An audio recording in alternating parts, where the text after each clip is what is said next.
Assalamualaikum warahmatullahi wabarakatuh. Perkenalkan, nama saya Siti Mu'alifah dengan nomor NIM 860006745 dari Universitas Terbuka Semarang, Prodi PGSD semester 4. Di sini saya akan membuat video tugas 3B untuk kelanjutan tugas 3A. Jadi saya akan mempresentasikan RPP saya. Oke, susunan yang pertama ada rencana pelaksanaan pembelajaran kurikulum merdeka. Satuan Pendidikan SD atau MI, mata pelajaran Bahasa Indonesia kelas 4 semester 1. Bab 1, tema sudah besar. Materi pokok membaca dan memahami teks narasi. Alokasi waktu 2 kali 35 menit sekali pertemuan. Nama guru Siti Mu'alifah. NIM 860006745, Prodi PGSD. Yang pertama ada capaian pembelajaran yang berisi tentang peserta didik mampu membaca kata-kata baru dengan pola kombinasi huruf yang telah dikenalinya dengan fasih.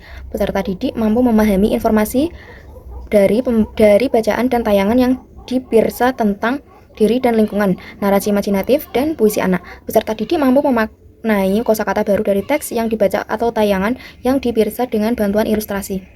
Terus ada tujuan pembelajaran. B. Tujuan pembelajaran yang berisi tentang setelah mengikuti pembelajaran, peserta didik diharapkan mampu yang pertama memahami teks narasi dengan benar dan lancar. Yang kedua, menemukan informasi penting dari teks yang dibaca. Yang ketiga, menjelaskan makna kosakata baru yang terdapat dalam teks. Yang keempat, menceritakan kembali isi teks narasi dengan bahasa sendiri. Terus C. Profil belajar Pancasila yang berisi tentang 1. Beriman, bertakwa kepada Tuhan Yang Maha Esa dan berakhlak mulia. Yang kedua, bergotong royong atau bekerja sama dengan kelompok. Yang ketiga, bernalar kritis atau menganalisis dan mengevaluasi isi teks. Terus yang keempat, mandiri, yaitu membaca dan memahami teks secara individu. Terus poin yang D, sarana dan prasarana, berisi tentang 1. Buku siswa Bahasa Indonesia kelas 4 kurikulum merdeka. Yang kedua, teks narasi yang disiapkan guru atau lembar bacaan. Yang ketiga, papan tulis dan spidol. Yang keempat, kartu kosakata. Yang kelima, lembar kerja peserta didik atau LKPD.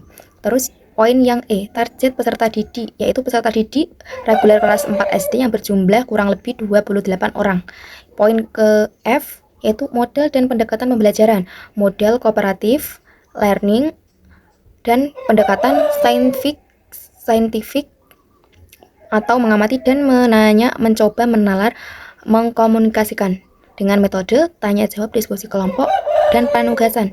Poin yang G, kegiatan pembelajaran yang berisi pendahuluan, yaitu guru membuka pembelajaran dengan salam dan doa bersama. Yang kedua, guru memeriksa kehadiran peserta didik. Yang ketiga, guru melakukan apersepsi dengan bertanya, apakah kalian pernah membaca cerita tentang teman sebaya? Terus yang keempat, guru menyampaikan tujuan pembelajaran yang akan dicapai.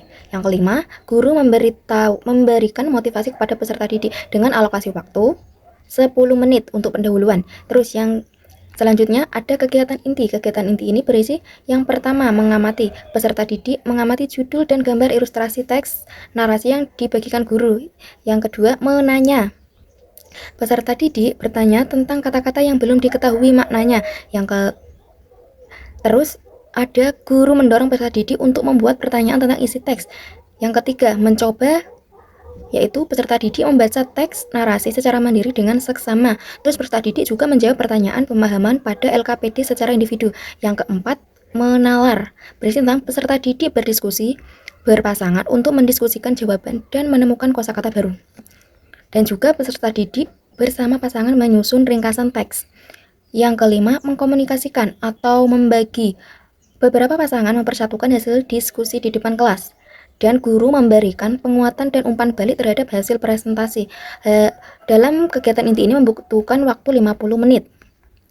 Yang terakhir, penutup, yang berisi tentang guru bersama peserta didik menyimpulkan materi pembelajaran. Yang kedua, guru melakukan refleksi dengan menanyakan perasaan peserta didik selama belajar.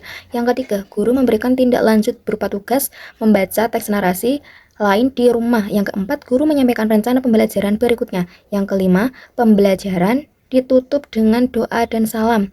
Hal ini membutuhkan waktu 10 menit. Selanjutnya untuk poin H ada asesmen. Yang pertama, asesmen diagnostik, yaitu tanya jawab awal untuk mengetahui kemampuan awal peserta didik. Yang kedua ada asesmen formatif, yaitu observasi selama proses pembelajaran, penilaian, LKPD, dan presentasi. Yang ketiga ada asesmen sumatif, yaitu tes tertulis atau dilakukan pada akhir bab. Instrumen penilaian. Yang pertama, dari sikap penilaian, sikap disiplin, kerja, sama percaya diri. Dengan teknik observasi, dengan bentuk instrumen lembar observasi waktu yang dibutuhkan adalah selama pembelajaran. Terus yang kedua ada pengetahuan atau memahami isi teks dan kosakata. Teknik yang dibutuhkan yaitu teknik tes tertulis dengan bentuk instrumen, soal uraian, dan pilihan ganda. Waktu yang dibutuhkan yaitu saat akhir kegiatan inti. Yang poin yang ketiga ada keterampilan atau menceritakan kembali atau juga presentasi. Teknik yang dibutuhkan yaitu penilaian untuk kerja. Bentuk instrumennya rubrik penilaian dengan waktu saat presentasi. Terus poin yang I, pembelajaran remedial dan pengayaan. Yang pertama, remedial, yaitu bagi peserta didik yang belum mencapai KKM, diberikan bimbingan pembaca ulang teks dengan pendampingan guru dan latihan soal tambahan yang lebih sederhana. Yang kedua, pengayaan, yaitu bagi peserta didik yang telah mencapai KKM, diberikan tugas membaca teks narasi lain yang lebih kompleks dan membuat ringkasan secara mandiri. Selanjutnya, untuk poin yang C, refleksi guru. Yang pertama ada, apakah seluruh peserta didik aktif dalam mengikuti pembelajaran? Terus yang kedua, apakah penggunaan metode think, pair, share efektif dalam peningkatan pemahaman peserta didik? Yang ketiga, apa yang perlu diperbaiki pada pertemuan berikutnya? Oke, selanjutnya, lampiran. 1. Materi pembelajaran yang berisi teks narasi hari pertama yang berkesan. Dani adalah anak laki-laki yang baru saja naik ke kelas 4. Pagi itu, ia berangkat lebih awal dari biasanya. Tas barunya berwarna biru langit, berisi buku-buku pelajaran yang sudah disampul rapi oleh ibunya semalam. Di gerbang sekolah, Dani bertemu dengan Rara, teman sebangkunya sejak kelas 2. Dani, kita sekelas lagi, seru Rara dengan gembira. Dani tersenyum lega mendengarnya. Pak Hendra, guru kelas mereka, menyambut peserta didik dengan penuh semangat. Beliau berkata bahwa kelas 4 adalah awal petualangan baru. Dari Dani semakin bersemangat untuk belajar dan membuktikan bahwa ia sudah besar. Terus lampiran kedua berisi tentang nama peserta didik, kelas, dan tanggal. Soal dengan soal 1. Siapa saja tokoh yang terdapat dalam teks narasi di atas? Sebutkan. 2. Di mana latar tempat cerita tersebut berlangsung? 3. Mengapa Dani berangkat lebih awal dari biasanya? Yang keempat, temukan 3 kata baru dari teks dan jelaskan. Yang kelima, ceritakan kembali isi teks di atas menggunakan bahasamu sendiri, minimal 3 kalimat.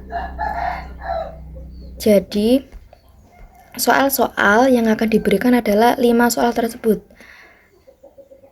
Yang terakhir ada mengetahui kepala sekolah, jadi tertulis nama kepala sekolah dan guru kelas 4, yaitu Siti Mu'alifah dengan nomor NIM 8600006745. Terima kasih. Itu adalah RPP saya yang telah saya presentasikan. Apabila ada kekurangan mohon maaf dan terima kasih. Wassalamualaikum warahmatullahi wabarakatuh.